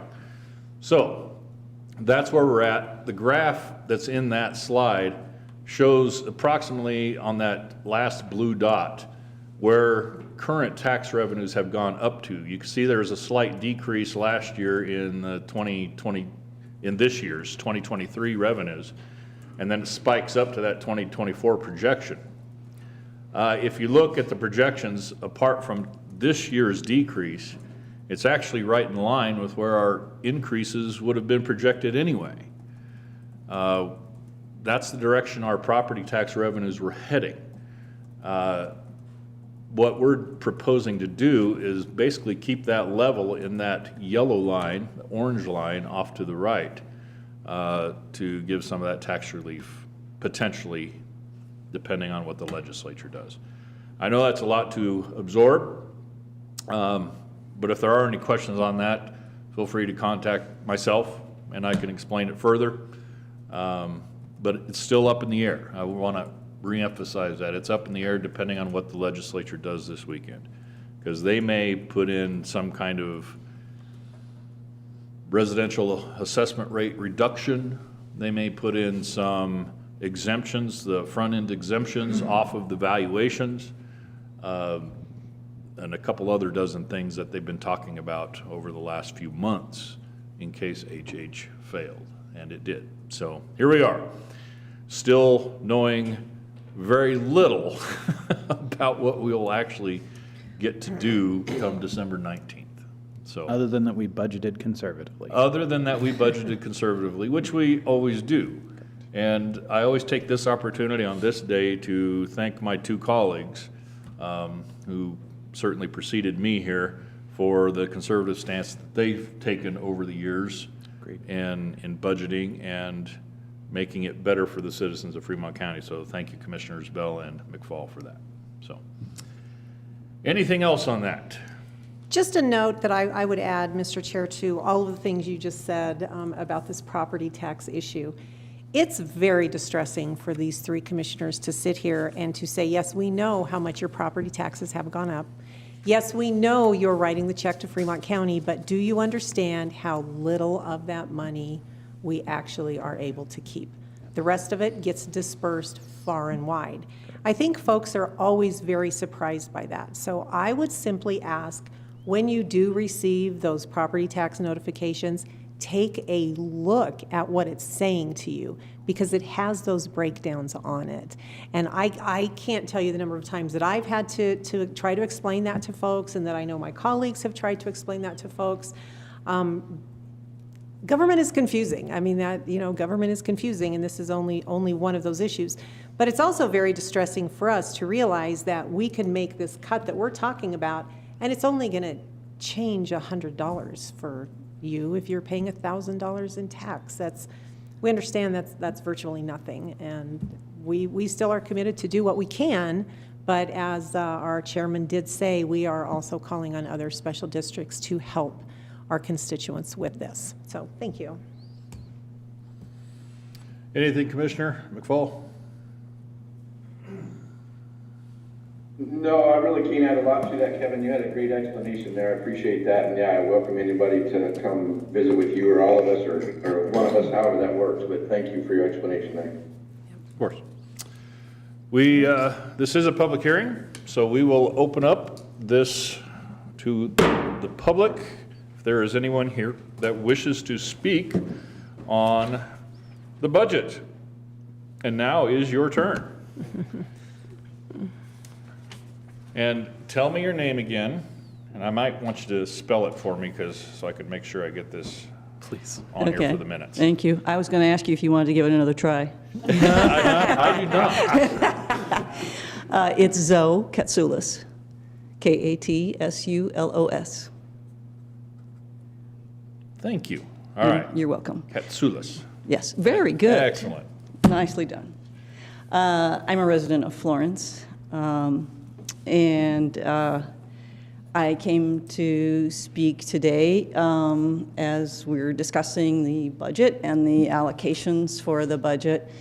I wanted to talk, it's very brief, but I wanted to talk about a subject that I know has been discussed previously, but there are certain aspects of it that haven't been discussed. So I hope I can be helpful to you in your decision-making of how some of these funds are allocated, distributed. This is with respect to the animal control issue agreement. And I know that there's been some conversation around this where it's been labeled as an animal issue, and that people should be the county's priority. And I wanted to offer this, again, as helpful. I happen to work in other countries on animal issues, and in particular, stray animals. And I can assure you that this is not just an animal issue, this is actually a human health issue. Dogs and animals that are roaming free are not going to have veterinary care, which means they are animals that don't have vaccinations. And we have done a really great job of eradicating rabies in our country through the use of vaccinations. You may be aware that there are some cases in the wild that are arising again, in particular in rural areas. And I think we need to pay attention to this because with unvaccinated animals running free, they can contract rabies from wild animals in any number of ways, quite easily. So it's only a matter of time that we would start to see human rabies cases. And this is exactly what happens in other countries that have major crises in this area. So dogs in particular, I'll speak to dogs because that is a large part of the discussion.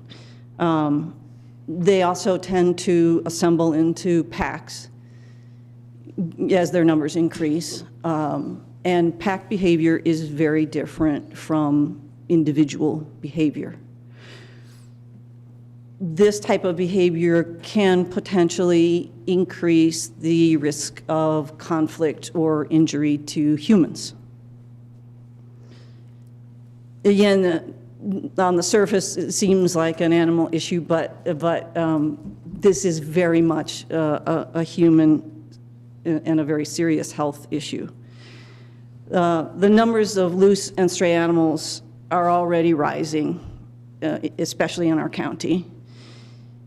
And with the discontinuation of the collection of them, this will magnify the problem exponentially.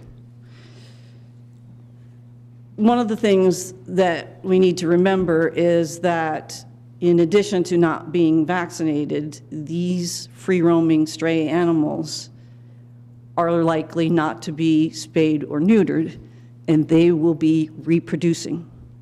So we're not just looking at the number of stray animals that we have. We will be looking at that number compounded, which again brings us to a greater magnitude for the concerns for this issue.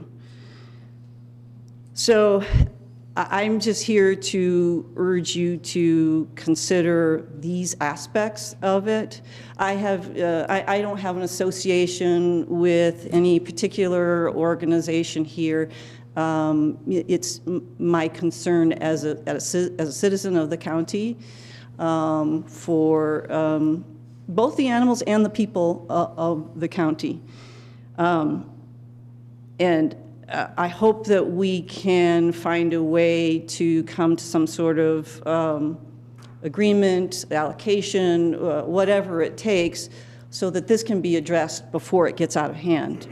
Because I can guarantee you, once it's out of hand, it's not something that we're going to want to deal with.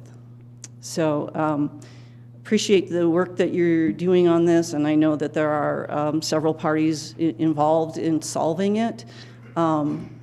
And I just encourage you all to please work together to find a solution so that we can handle this and get it taken care of before it gets out of hand. And I appreciate the opportunity to speak. Certainly, if you have questions, I'm happy to answer them. Well, mostly just comments. I appreciate your very thoughtful comments today. Thank you. And pointing it towards the human factor. So we will take those into consideration. So thank you very much. Thank you so much. Anyone else wishes to speak? Come on up. We'll probably have you fill out one of these before you head out today. I will. Good morning, John Carper, 1483 Hellgate Way South. That's at the far west southern portion of our county. And I think the comments that Commissioner Grantham made at the end of the presentation are critical to be communicated to the public. And whether or not you do it on the website or whether or not you do it through the press, it needs to be done, because the elephant in the room, or in the county, shall we say, is the mill levy, okay? Because most of us, with the reappraisal, in my particular case, the value went up 42%, basically from an assessed a total valuation of $626,000 to $891,000. It's a pretty significant increase. Now, we're in District 19A, tax district, which doesn't have a lot of the things that they have in your example, Mr. Chairman. Our mill levy is 56.957. Of that amount, and the total taxes, about $2,500. 78.4% has nothing to do with the county, okay? Only 21.6 relates to the county, okay? That's important, and you made that comment, but people need to understand who live in the county, whether or not they're in 19A or 1A, how much of it actually is going to the county.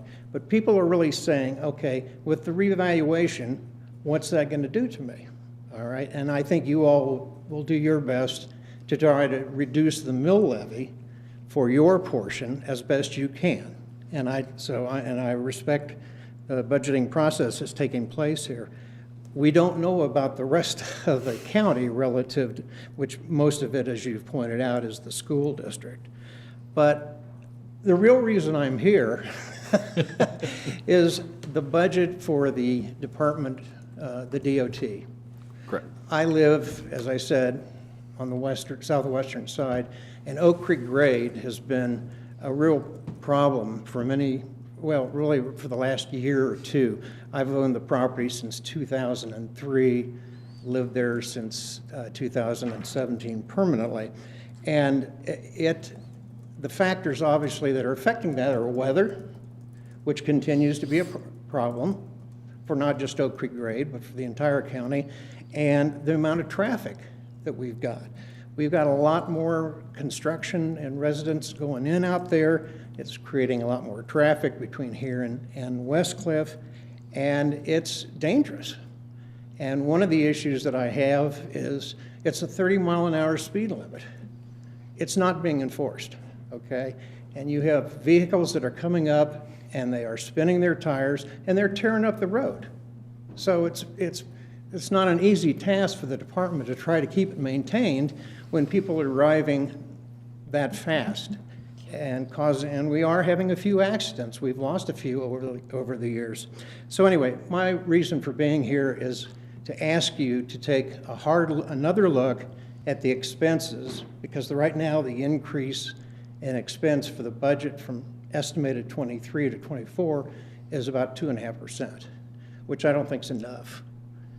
And by the way, right now, I think I told you earlier, my property taxes are $2,500. Take a guess of how much of that goes to the DOT.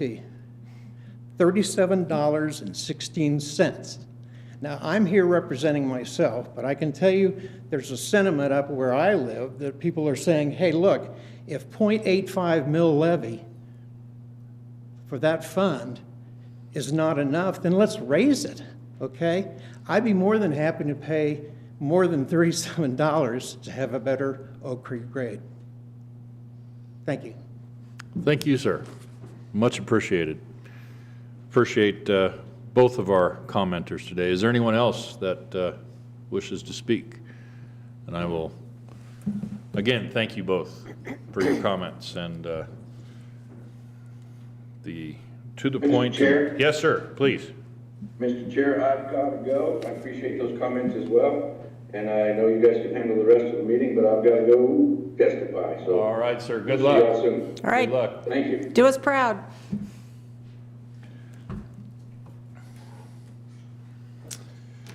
All righty.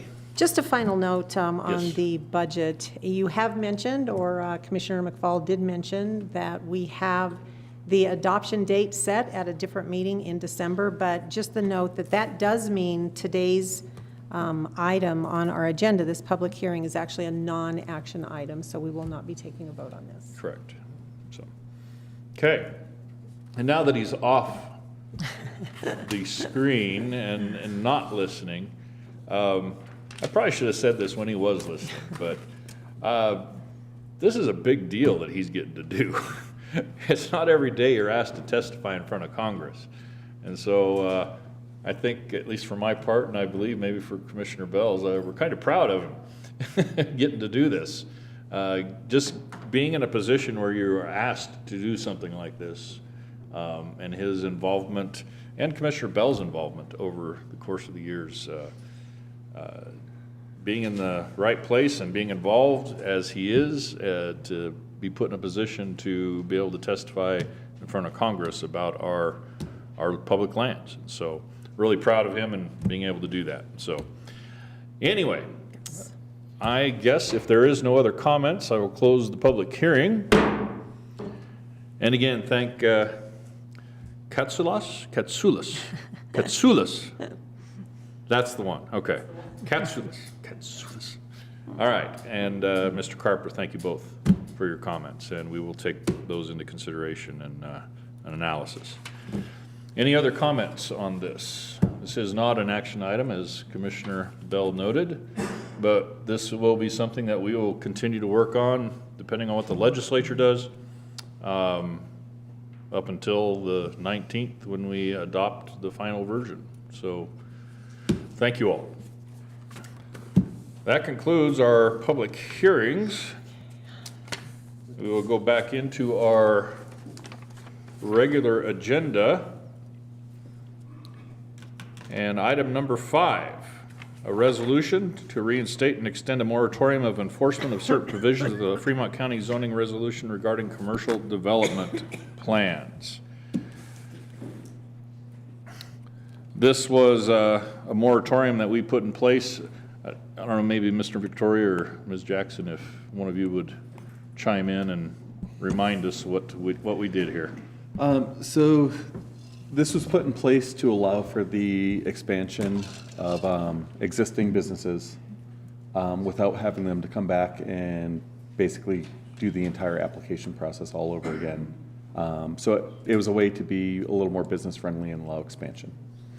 And there are 3 categories there, and one of them was with pre-existing use. You still have to come in. You did improve. Just put a moratorium on that aspect. That if you have a business and all you're doing is making an improvement in that, on that lot to that business, and not changing the use. Yep, not changing the use, just expanding the current use that you've been doing. You still have to apply for, say, any building departments. Building permits, et cetera. And then during the in-office review portion, the planning and zoning department would still look at the entire project and make sure it complies with the regulations. Right. But it was a way to bypass a major modification and being back down in front of planning commission and BOCC and taking months and thousands of dollars of permitting. Right. So it was, that being said, this just needs to be extended this one last time, because with the zoning rewrite, it will all be addressed here by April. Right. Good. Okay. Any questions, any comments? I do have a comment. I would just say that it seems to me, and it always has, that placing a moratorium on ourselves and the way that we do business is kind of an odd thing to do. But I would prefer to call it a creative way to do what we need to do for our community. And as Dan just explained, this actually does allow expansion when before folks would have had to come and go through. I'm all in favor. It was always allowed, but this certainly streamlines that process for somebody to improve their own business. Yes. The already existing business, let's put it that way. With that, if there's no other discussion, I will move resolution number 40, reinstating and extending a moratorium on enforcement of certain provisions of the Fremont County zoning resolution regarding commercial development plans. Second. Has been moved and seconded. Any further discussion? Nope. Roll call. Commissioner Grantham. Aye. Commissioner Bell. Aye. Motion carries.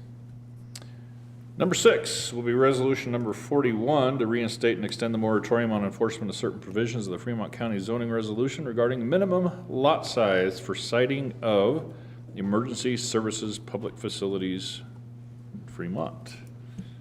Mr. Victoria. All right, so the previous regulations, half-acre minimum, but we realized there was a few different locations within the county that had smaller size lots that this may be a perfect use for them. So there was a moratorium put in place to allow for us to get services, especially out West End. It's been very beneficial. And again, this an exemption on the acreage has already been approved by this board, but the implementation date or activation date is April, along with the rest of the zoning resolution. So this is just to carry over until that time period, until everything is activated. Okay. Questions, comments? Just thank you. Good job. Trying to do the right thing for our citizens. Thank you. And I have a motion when you're ready. Please.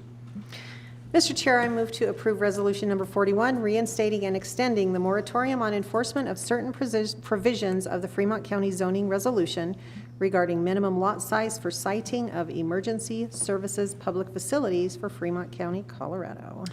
And I will second that. Any further discussion? A roll call.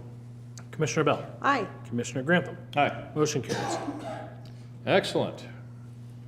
Item number 7, the most patient man in the room. Jay Bunderson, our Fremont County engineer, to talk about the sheriff building chiller bid approval. So, Right. fill us in. I would just like to ask you to approve the recommendation from the committee that evaluated the bids on this construction project to install a new evaporative cooler, chiller. It's not evaporative. It's a real air conditioning unit on the sheriff's building. The committee, County Manager Kurochi, Ryan Van Acker, the HVAC expert we have, Eric Seebeck, the facilities director, myself, and Sean Sutton was also part of that committee. Looked at all the factors, and we presented, I think you have a letter that kind of outlines some of the reasoning for taking a slightly lower bid, except the slightly higher bid met all of our bid qualifications. So it was really the only responsive bid that could get the project completed in the time frame we wanted. And we'd just like to recommend that you award the bid to Freedom Mechanical. There's also a notice of award to be signed and a notice to proceed for the bidder to be presented with. Okay. And any questions I can answer, I guess. Let's see, what was the amount on the? $208 to Freedom Mechanical. 208. Okay. Any questions? I would simply say, reading through your letter of explanation, thank you for that. It outlined it very well, and it does feel as though Freedom Mechanical was the most responsive and that we available. So thank you for that. A little bit more history on that. This is something obviously we've been working on for quite a while. They were without cooling in some of the hottest months at the end of the summer.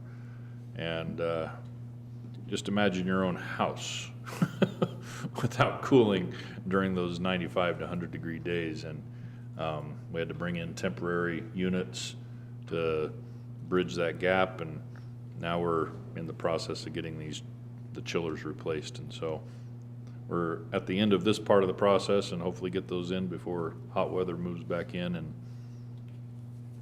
April, May. Yes. I think I wanted to mention too, Ryan and Eric both were real good technically speaking, because it is a technical thing that out of my expertise, and I just kind of handled the contracting part of it. But they were real good in getting that technical stuff in their heads on paper and actually out to the contractors so they could bid, and we got good bids. Good bids. Good deal. Yeah. Thank you, Jay.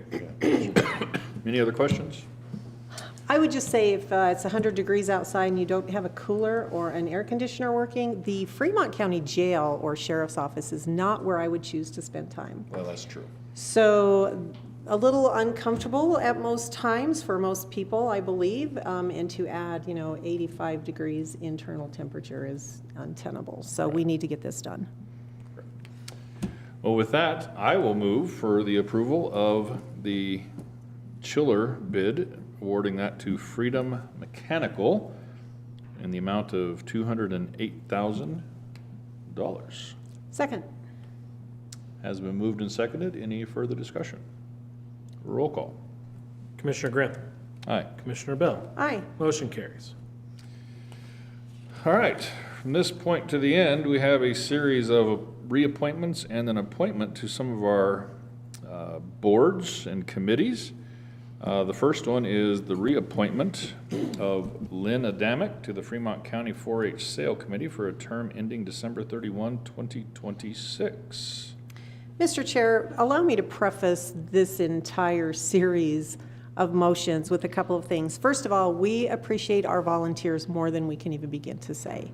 We almost always have something available for Fremont County. If you're interested in working with us, go onto our website and take a look at what positions may be currently available.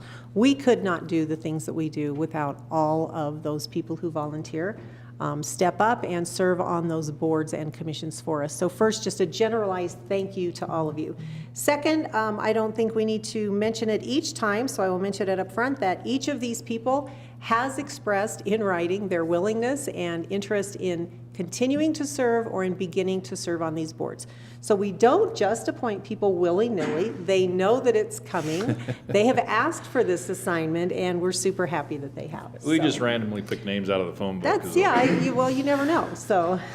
All right, so with that, Mr. Chair, the first, I move to reappoint Lynn Adamick to the Fremont County 4-H Sale Committee with the term ending December 31st of 2026.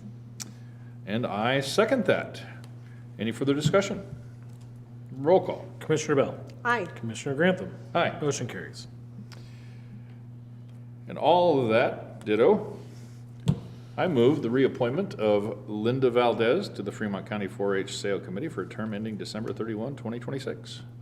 I second with the note, Linda is one of our longest serving volunteers on this board. She's done a great job for us, so we're excited to have her continue. Great. Roll call.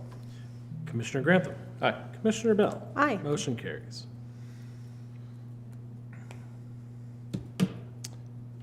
Up next, Number 10. Mr. Chair, I move to reappoint Nick Montanez to the Fremont County 4-H Sale Committee with a term ending on December 31st of 2026. And I second that. Any further discussion? Roll call. Commissioner Bell. Aye. Commissioner Grantham. Aye. Motion carries. Next, number 11 is the reappointment of Donna Landrum to the Fremont County Weed Advisory Board for a term ending December 31, 2026. And I move that reappointment of Donna Landrum to the Fremont County Weed Advisory Board. Second. Ending December 31, 2026. I We have still a motion and a second. Any further discussion? Roll call. Commissioner Grantham. Aye. Commissioner Bell. Aye. Motion carries. And this last one, I'll go ahead and take this one as well, is an appointment of a new member to the Fremont County Tourism Council with the term ending December 31, 2024. We received the letter from Mr. Kevin Cundiff to apply to this council, the Tourism Council. The Tourism Council is responsible for administering the funds obtained through the lodging tax.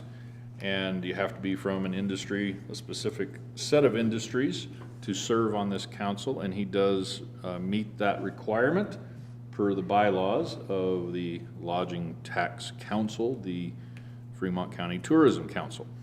And so I would move for the appointment of Kevin Cundiff to the Fremont County Tourism Council with a term ending December 31, 2024 to fill and complete a term of a resignation. Second. Has been moved and seconded. Any further discussion? Roll call. Commissioner Grantham. Aye. Commissioner Bell. Aye. Motion carries.